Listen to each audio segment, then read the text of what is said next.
बच्चों हम कक्षा 6 की गणित पाठ्य पुस्तक का अध्ययन कर रहे हैं और हमारा चैप्टर चल रहा है बच्चों अध्याय 5। क्या नाम है इसका? प्रारंभिक आकारों को समझना। बच्चों आज हम इसका 11वां पार्ट शुरू करने जा रहे हैं, जिसमें आज हम प्रश्नावली 5.6 के सभी प्रश्नों को हल करेंगे। तो बच्चों अपनी कॉपी पेन साथ लेके बैठना है और सभी प्रश्नों को साथ साथ हल करते जाना है। देखो सबसे पहले क्वेश्चन नंबर 1, निम्नलिखित त्रिभुजों के प्रकार बताइए। अब बच्चों हमें कुछ त्रिभुज दिए हुए हैं, उनके हमें प्रकार बताने हैं कि इन त्रिभुजों का क्या नाम है। तो सबसे पहले देखो ए, त्रिभुज जिसकी भुजाएं 7 सेमी, 8 सेमी और 9 सेमी है। तो बच्चों देखो एक त्रिभुज बना लिया हमने, इसकी एक भुजा 7 सेंटीमीटर, दूसरी भुजा 8 सेंटीमीटर और तीसरी भुजा 9 सेंटीमीटर की है। तो बच्चों ये कौन सा त्रिभुज है? तो बच्चों अगर हमें भुजा दी हुई है तो हम भुजा के आधार पर वर्गीकरण करेंगे। तो भुजा के आधार पर जब जिस त्रिभुज की तीनों भुजाएं अलग अलग होती है या असमान होती है, वह कौन सा त्रिभुज कहलाता है? विषमबाहु त्रिभुज। तो बच्चों हमारे ये त्रिभुज का क्या नाम हो जाएगा? विषमबाहु त्रिभुज। कैसे पता चला बच्चों हमें? क्योंकि इस त्रिभुज की तीनों भुजाओं की लंबाई असमान है या अलग अलग है। तो ऐसा सिर्फ विषमबाहु त्रिभुज में ही होता है। तो इस त्रिभुज का नाम क्या है? विषमबाहु त्रिभुज। ठीक है बच्चों, समझ में आ गया सभी के? उतार लो इसको कॉपी के अंदर। बच्चों देखो सभी त्रिभुजों को अपने याद रखना है, समबाहु, समद्विबाहु, विषमबाहु, न्यून कोण, अधिक कोण और समकोण। ये 6 प्रकार सभी को याद रखने हैं। अब देखो इसका बी, त्रिभुज एबीसी है, तो हमने त्रिभुज एबीसी बना लिया। इस त्रिभुज को नाम दे दिया ए, बी और सी। बच्चों ए बी भुजा दे रखी है 8.7 सेंटीमीटर, तो ये भुजा हो गई 8.7 सेंटीमीटर। ए सी भुजा है 7 सेंटीमीटर की, तो ए सी भुजा हो गई 7 सेंटीमीटर। और बच्चों बी सी भुजा है 6 सेंटीमीटर, तो बी सी को लिख दिया हमने 6 सेंटीमीटर। अब हमें बताओ ये त्रिभुज कौन सा है? बच्चों देखो यहाँ भी तीनों भुजाओं की लंबाई असमान है, अलग अलग है ना तीनों भुजाओं की लंबाई। तो ये त्रिभुज भी हो जाएगा हमारा विषमबाहु त्रिभुज। तो यहां भी लिख देंगे बच्चों विषमबाहु त्रिभुज।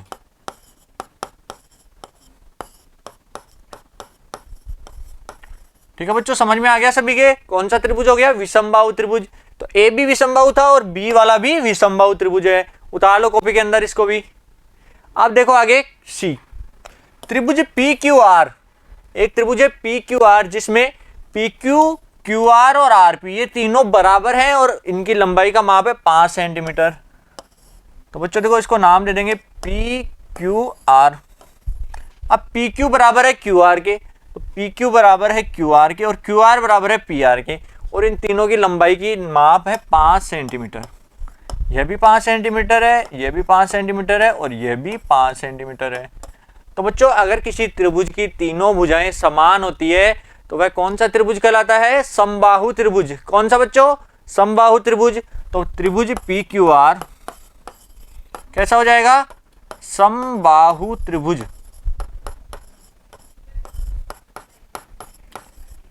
ठीक है बच्चों, समझ में आ गया सभी को? कैसा त्रिभुज हो जाएगा? समबाहु त्रिभुज।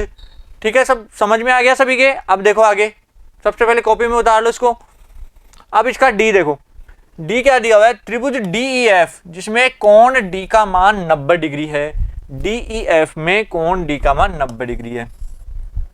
तो बच्चों हमने डी ई एफ ये त्रिभुज बना लिया और डी पर कोण बन रहा है 90 डिग्री का।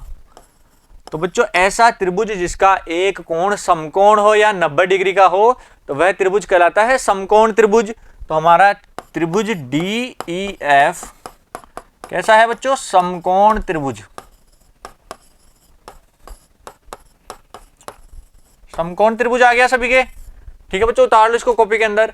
एक त्रिभुज जिसका एक कोण 90 डिग्री का होता है वह समकोण त्रिभुज कहलाता है और 90 डिग्री के कोण को ही समकोण कहते हैं। डी समझ में आ गया सभी के? उतार लो कॉपी के अंदर। अब देखो आगे ई, त्रिभुज एक्स वाई जेड जिसमें कोण वाई 90 डिग्री है और एक्स वाई और वाई जेड दोनों भुजाएं बराबर है। तो बच्चों देखो एक कोण बनाते हैं एक्स वाई जेड। इसके अंदर देखो y पर कितने डिग्री का कोण बन रहा है? 90 डिग्री का। तो y पर 90 डिग्री बना दिया और एक्स वाई तथा वाई जेड ये दोनों भुजाएं बराबर है। तो बच्चों ऐसा त्रिभुज जिसका एक कोण 90 डिग्री का होता है वह समकोण त्रिभुज कहलाता है। तो हमारा त्रिभुज एक्स वाई जेड कैसा है बच्चों? समकोण है। समकोण त्रिभुज है। और बच्चों एक चीज और दिख रही है क्या, इस त्रिभुज की दो भुजाएं बराबर दे रखी है, एक्स वाई बराबर दे रखी है वाई जेड के। तो ऐसा त्रिभुज जिसकी दो भुजाएं समान होती है वह कौन सा त्रिभुज कहलाता है, समद्विबाहु त्रिभुज। हमने पढ़ा था ना भुजा के आधार पर, तो बच्चों ये समद्विबाहु त्रिभुज भी है, समद्विबाहु त्रिभुज। तो इस त्रिभुज के दो नाम हो गए, एक तो समकोण त्रिभुज भी है और समद्विबाहु त्रिभुज भी है। ठीक है, समझ गए सभी, उतार लो इसको कॉपी के अंदर। बच्चों ई तक समझ में आ गया सभी के। अब देखो आगे क्वेश्चन नंबर एफ। एफ क्या दिया हुआ है कि त्रिभुज एल एम एन, जिसमें एल तो 30 डिग्री है, एम 70 डिग्री और एन 80 डिग्री, तीन कोण दे रखे हैं। ये एल एम एन, यहां एल, यहां एम और यहां एन। ठीक है बच्चों, एल कोण कितना है, एल कोण दे रखा है 30 डिग्री, एम दे रखा है 70 डिग्री के बराबर, तो एम कोण को हम बना देंगे 70 डिग्री और एन कोण दे रखा है 80 डिग्री। ठीक है बच्चों, तीन कोण दिए हुए हैं, हमें इस त्रिभुज का नाम बताना है कि ये कौन सा त्रिभुज है। तो बच्चों देखो हमें भुजाओं की लंबाई नहीं दी हुई, क्या दिए हुए हैं, कोण दिए हुए हैं, तीनों कोण। तो कोण के आधार पर वर्गीकरण करेंगे, तो कोण के आधार पर देखो तीनों कोणों का माप 90 से कम है, तो ऐसा त्रिभुज जिसकी तीनों कोणों का मान 90 डिग्री से कम होता है वह कौन सा त्रिभुज होता है बच्चों, न्यून कोण त्रिभुज। तो हम लिखेंगे त्रिभुज एल एम एन बराबर न्यून कोण त्रिभुज।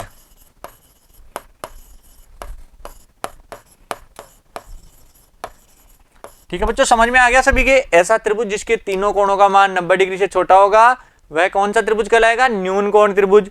तो हमारा एल एम एन त्रिभुज हो जाएगा न्यून कोण त्रिभुज। उतार लो इसको कॉपी के अंदर। ठीक है, समझ में आ गया बच्चों सभी के। आगे देखो क्वेश्चन नंबर 2, निम्न का सुमेलन कीजिए। अब बच्चों हमें कुछ दो यहां तो दे रहे हुए हैं त्रिभुज के माप और यहां त्रिभुज का प्रकार, तो इन दोनों को सुमेलित करना है, एक दूसरे से मिलाना है। तो बच्चों देखो सबसे पहले एक नंबर क्या दिया हुआ है, समान लंबाई की तीन भुजाएं। यदि किसी त्रिभुज में समान लंबाई की तीन भुजाएं होती है, यानी सभी भुजाएं समान है, तो त्रिभुज कौन सा हो जाएगा बच्चों, याद करो भुजा के आधार पर मैंने आपको वर्गीकरण करवाया था, तो कहा था कि ऐसा त्रिभुज जिसकी तीनों भुजाएं समान होगी वह समबाहु त्रिभुज कहलाएगा। क्या बच्चों, समबाहु त्रिभुज। तो पहले का आंसर आ जाएगा बच्चों ई। क्या आ जाएगा, ई, जिसमें समबाहु त्रिभुज क्या है बच्चों, समान लंबाई की तीन भुजाएं समबाहु त्रिभुज में। ठीक है, अब दूसरा देखो, समान लंबाई की दो भुजाएं, ऐसा त्रिभुज जिसमें समान लंबाई की दो भुजाएं होंगी तो समद्विबाहु त्रिभुज। याद है ना बच्चों, जिसकी ऐसा त्रिभुज जिसकी दो भुजाएं समान होती है समद्विबाहु त्रिभुज। तो समद्विबाहु त्रिभुज कहाँ है, ये रहा जी पर, तो दो में आ जाएगा जी। ठीक है, पहले में आएगा ई, दूसरे में जी। तीसरा क्या है, अलग अलग लंबाई की सभी भुजाएं। ऐसा त्रिभुज जिसकी सभी भुजाएं अलग अलग लंबाई की होगी वह विषमबाहु त्रिभुज। तो इसका आंसर आ जाएगा ए के बराबर, क्योंकि ए में विषमबाहु दिया हुआ है इसलिए ए ही आंसर आएगा। तीसरा क्या है, तीन न्यून कोण। ऐसा त्रिभुज जिसके तीनों कोण न्यून कोण हो वह कहलाएगा न्यून कोण त्रिभुज। तो बच्चों न्यून कोण त्रिभुज कहाँ है, एफ पर। अगला है एक समकोण हो, एक 90 डिग्री का कोण होता है वह है समकोण त्रिभुज, तो समकोण त्रिभुज पे डी पर।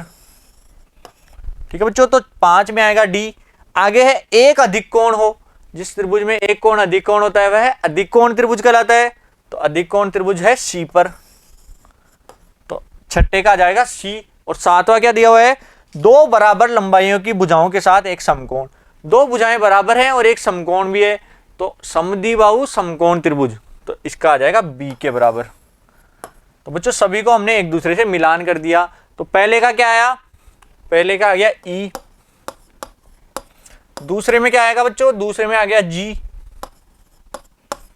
तीसरे में क्या आया, तीसरा है अलग अलग, तो तीसरे में आ गया ए। चौथे का आंसर क्या आया बच्चों, ध्यान से देखो, चौथे में क्या आएगा, एफ। पांचवें में क्या आएगा, पांचवें में आएगा डी, छठे में आएगा सी और बच्चों सातवें में आएगा बी। तो इस प्रकार सभी के आंसर हमने बता दिए, मिलान करके हमने आंसर भी बता दिए सभी के। ठीक है बच्चों, समझ में आ गया सभी के। उतार लो इस क्वेश्चन को अपनी कॉपी में या फिर मिलान कर लो। ठीक है बच्चों, समझ गए। ये सभी परिभाषाएं याद होगी आपको, तभी आप क्वेश्चन हल कर पाओगे कि समबाहु त्रिभुज किसे कहते हैं, समद्विबाहु क्या होता है, विषमबाहु त्रिभुज क्या होता है, न्यून कोण त्रिभुज कैसा होता है, समकोण त्रिभुज कैसा होता है और अधिक कोण त्रिभुज कैसा होता है। तो इन सभी की परिभाषाओं को जरूर याद कर लेना, ठीक है बच्चों। अब देखो आगे क्वेश्चन नंबर 3। निम्नलिखित त्रिभुजों में से प्रत्येक का 2 प्रकार से नामकरण कीजिए। आप कोण का प्रकार केवल देखकर ज्ञात कर सकते हैं। अब बच्चों इसको भुजा के आधार पर और कोण के आधार पर दोनों प्रकार से नाम देना है। हमें कोण नहीं दिए हुए हैं, लेकिन हम कोण को देखकर भी बता सकते हैं कि कोण कैसा है, ठीक है बच्चों। तो देखो सबसे पहले इस त्रिभुज में एक भुजा 5 सेमी, एक भुजा 5 सेमी और एक 8 सेमी, 3 भुजाएं दी हुई है। 2 5 सेंटीमीटर है और तीसरी 8 सेंटीमीटर है, तो 2 भुजाएं बराबर है। तो ऐसा किस त्रिभुज में होता है बच्चों, 2 भुजाएं बराबर समद्विबाहु त्रिभुज में। और तीनों कोणों का मान देखो 90 से कम है ना। देखो बच्चों 90 डिग्री होता है सीधी लाइन। 2 लाइनों के बीच 90 डिग्री कब होगी, जब वो एक दूसरे पर लंब हो या सीधी लाइन में हो। अगर इससे छोटा कुछ भी कोण है तो वह 90 से छोटा ही होगा, ठीक है बच्चों, 90 से छोटा होगा। लेकिन अगर ये कोण ऐसे बड़ा हो गया तब ये 90 से ज्यादा हो जाएगा। ध्यान रखना बच्चों, अगर कोण का मुंह खुला हुआ है दोनों रेखाओं का तो वह 90 से ज्यादा है, और कोण का मुंह बंद है तो वह 90 से कम है, ठीक है। तो यहाँ देखो तीनों कोण बंद है तो ये 90 से कम है, तो इसका मान हो जाएगा न्यून कोण त्रिभुज। क्या नाम हो जाएगा, न्यून। तो इसको एक नाम तो हो गया समद्विबाहु त्रिभुज, समद्विबाहु त्रिभुज। और बच्चों एक नाम हो जाएगा न्यून कोण त्रिभुज।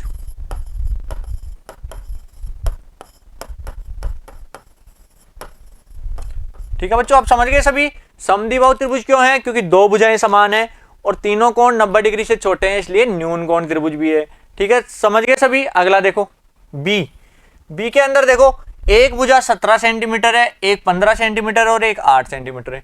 तीनों भुजाओं की लंबाइयां अलग अलग है, इसलिए कौन सा त्रिभुज हो जाएगा, विषमबाहु त्रिभुज, ठीक है बच्चों। ऐसा त्रिभुज जिसकी तीनों भुजाएं असमान हो वह विषमबाहु त्रिभुज कहलाता है। और बच्चों एक कोण देखो यहाँ कितने डिग्री का है, 90 डिग्री का, तो ये समकोण त्रिभुज भी है। तो हम लिखेंगे विषमबाहु त्रिभुज। और एक कौन सा है बच्चों, समकोण त्रिभुज। तो हमें 2 प्रकार से नाम देना है, तो एक तो विषमबाहु त्रिभुज हो गया और एक समकोण त्रिभुज हो गया। 2 नाम देने हैं सभी को, ठीक है। समझ में आ गया सभी के, उतार लो इसको अपनी कॉपी के अंदर। अब देखो बच्चों आगे सी में क्या दिया हुआ है, एक भुजा 7 सेंटीमीटर और दूसरी भुजा भी 7 सेंटीमीटर। दोनों भुजाओं की लंबाइयां समान है, दोनों 7 की है, तो कौन सा त्रिभुज हो जाएगा बच्चों, समद्विबाहु। 2 भुजाएं समान होती है तो समद्विबाहु त्रिभुज। और बच्चों एक कोण देखो, इस कोण को ऐसे मुंह खुला हुआ है तो 90 से ज्यादा है, तो ऐसा त्रिभुज जिसका एक कोण 90 से अधिक होगा वह अधिक कोण त्रिभुज होता है। तो इसका नाम हो जाएगा एक तो समद्विबाहु त्रिभुज, समद्विबाहु त्रिभुज। और बच्चों एक नाम हो जाएगा अधिक कोण त्रिभुज।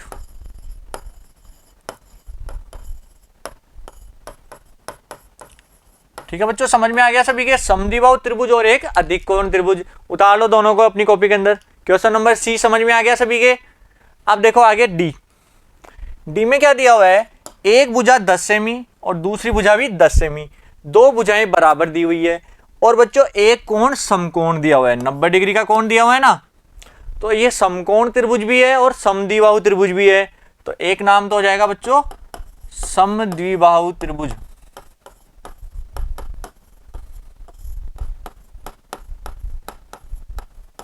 और बच्चों दूसरा नाम क्या हो जाएगा, समकोण त्रिभुज।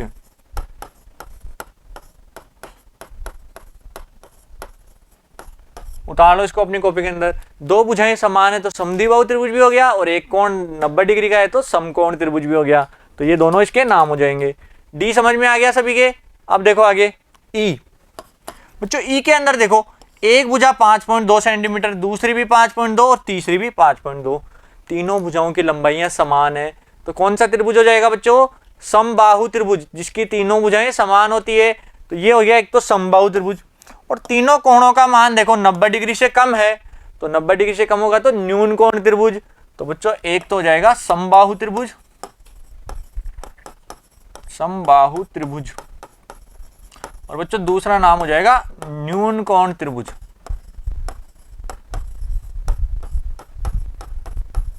ठीक है बच्चों, समझ में आ गया सभी के, समबाहु त्रिभुज और न्यून कोण त्रिभुज दोनों नाम हो गए इसके।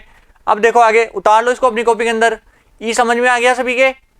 आगे देखो एफ में देखो एक भुजा 9 सेमी, एक 15 सेमी और एक 10 सेमी है। तीन भुजाएं तीनों ही अलग अलग है या असमान है, तो इसका नाम क्या हो जाएगा? विषमबाहु त्रिभुज। ठीक है बच्चों, असमान भुजाओं वाला क्या होता है? विषमबाहु त्रिभुज। और एक कोण 90 डिग्री से अधिक है तो ये अधिक कोण त्रिभुज भी है। तो बच्चों इसका एक नाम तो लिखेंगे विषमबाहु त्रिभुज, विषमबाहु त्रिभुज। और बच्चों दूसरा नाम क्या हो जाएगा? दूसरा हो जाएगा अधिक कोण त्रिभुज, अधिक कोण त्रिभुज। ठीक है बच्चों, समझ में आ गया सभी के?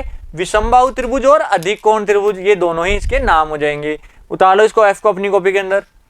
बच्चों देखो, हमें केवल चित्र देखकर बता सकते हैं कि ये कोण के आधार पर कौन सा है और भुजा के आधार पर कौन सा त्रिभुज है। ठीक है बच्चों, समझ गए सभी? आगे देखो क्वेश्चन नंबर 4। क्वेश्चन नंबर 4 क्या दिया हुआ है कि माचिस की तीलियों की सहायता से त्रिभुज बनाने का प्रयत्न कीजिए। इनमें से कुछ आकृतियों में दिखाए गए हैं, क्या आप निम्न से त्रिभुज बना सकते हैं? तो बच्चों देखो, इस प्रकार हमें माचिस की तीलियों से त्रिभुज बनाने हैं। दिख रहा है सभी को? ये माचिस की तीलियां हैं और इनसे हमें त्रिभुज बनाए हैं। एक त्रिभुज ये है, एक ये है और एक ये त्रिभुज है।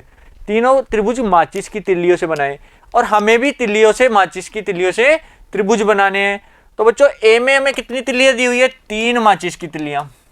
तो 3 तीलियों से एक त्रिभुज बनाना है, 4 तीलियों से बनाना है, 5 से बनाना है और 6 से भी बनाना है। तो 6 तीलियों से भी हमें त्रिभुज बनाना है। आगे देखो बच्चों, ध्यान रखिए कि आपके प्रत्येक स्थिति में सभी उपलब्ध माचिस की तीलियों का उपयोग करना है। सभी तीलियों का उपयोग भी होना चाहिए। और बच्चों प्रत्येक स्थिति में त्रिभुज के प्रकार का नाम बताइए। यदि आप त्रिभुज नहीं बना पाते हैं तो उसके कारण के बारे में भी सोचिए। अगर बच्चों अगर त्रिभुज बनता नहीं है तो उसका कारण भी हमें बताना है। तो सबसे पहले ए देखो, 3 माचिस की तीलियों से त्रिभुज। तो सबसे पहले ए का बनाएंगे, तो यहां लिख देता हूं मैं ए, 3 तीलियां। ठीक है बच्चों, 3 तीलियों से देखो त्रिभुज कैसा बनेगा? 1 तीली, 2 तीली, 3 तीली। ठीक है बच्चों, 3 तीलियों से हमने त्रिभुज बना दिया। तीनों तीलियां समान लंबाई की है, तो ये लंबाई और ये लंबाई तीनों ही बराबर लंबाई की है। तो ये कौन सा त्रिभुज हो गया बच्चों? 3 तीलियों से बना हुआ त्रिभुज होता है समबाहु त्रिभुज। इसका नाम हो जाएगा समबाहु त्रिभुज। और बच्चों तीनों कोण भी छोटे हैं तो ये न्यून कोण त्रिभुज भी है। 90 डिग्री से छोटे हैं ना, तो न्यून कोण त्रिभुज भी बन जाएगा। ठीक है बच्चों, समझ में आ गया सभी? है 3 तीलियों से कौन सा त्रिभुज बनता है? समबाहु त्रिभुज और न्यून कोण त्रिभुज। अब बच्चों बी क्या है? 4 तीलियां। तो बच्चों क्या 4 तीलियों से त्रिभुज बन सकता है? तो 4 तीलियां देखो, एक तीली नीचे लगाई और दूसरी भी नीचे लगा दी। 2 तीलियां तो एक भुजा बना दी। अब तीसरी तिल्ली इधर और चौथी तिल्ली इधर। तो बच्चों अगर 4 तिल्लियों से त्रिभुज बनाने का प्रयास करेंगे तो चारों तिल्लियों से तो ये त्रिभुज बंद ही नहीं होगा, यानी हमारा त्रिभुज बनेगा ही नहीं। क्योंकि 3 जो भुजाएं होती है ना वो बंद आकृति में होनी चाहिए, तभी हमारा त्रिभुज बनता है। लेकिन 4 तिल्लियों से त्रिभुज बनेगा नहीं। और हम लिखेंगे 4 तिल्लियों से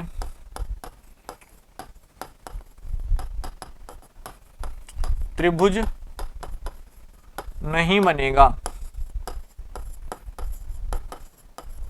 और बच्चों कारण क्या है, क्यों नहीं बनेगा? क्योंकि हमें पता है त्रिभुज की 2 भुजाओं की लंबाइयों का योग तीसरी भुजा से बड़ा होना चाहिए। तो अगर इसकी 2 भुजाओं को हम जोड़ेंगे तो ये तीसरी भुजा के बराबर ही तो आएगा। इन 2 तिल्लियों की लंबाई को जोड़ेंगे तो ये इन 2 तिल्लियों की लंबाई के बराबर आ जाएगा। लेकिन जब बराबर आता है तो उससे त्रिभुज नहीं बनता। तो हम अगर बड़ा होगा तो त्रिभुज बन जाएगा, लेकिन अगर लंबाइयों का योग 2 लंबाइयों का योग तीसरी भुजा के बराबर या छोटा है तो वह त्रिभुज नहीं बनेगा। तो हम लिखेंगे त्रिभुज की 2 भुजाओं का योग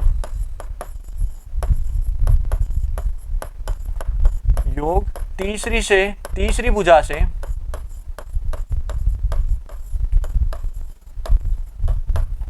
बड़ा होना चाहिए।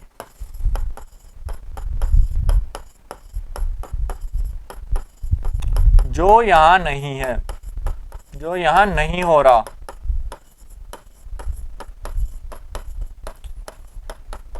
अतः त्रिभुज नहीं बनेगा।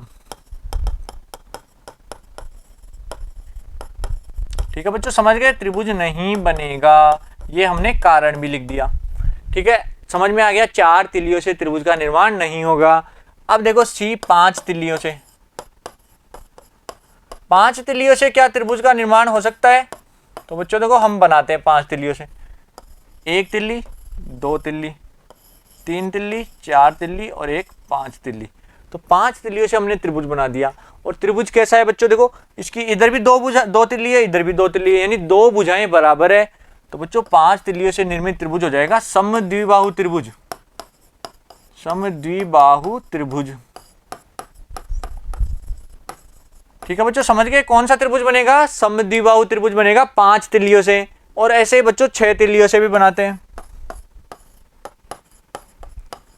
जब 6 तिल्लियां दी हुई हो तब कौन सा त्रिभुज बनेगा?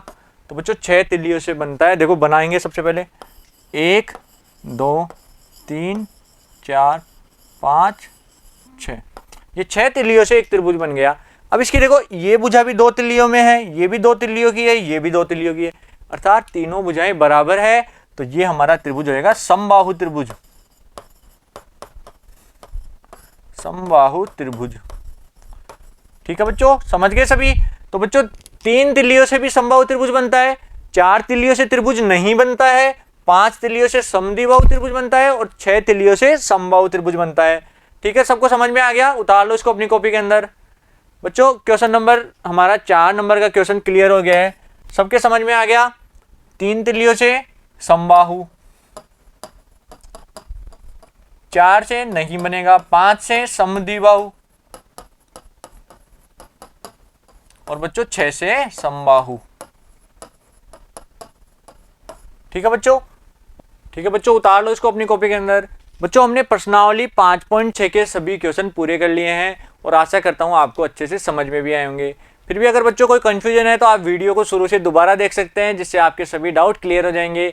अब बच्चों अगले पार्ट में हम शुरू करेंगे प्रश्नावली 5.7 के प्रश्न। Thank you.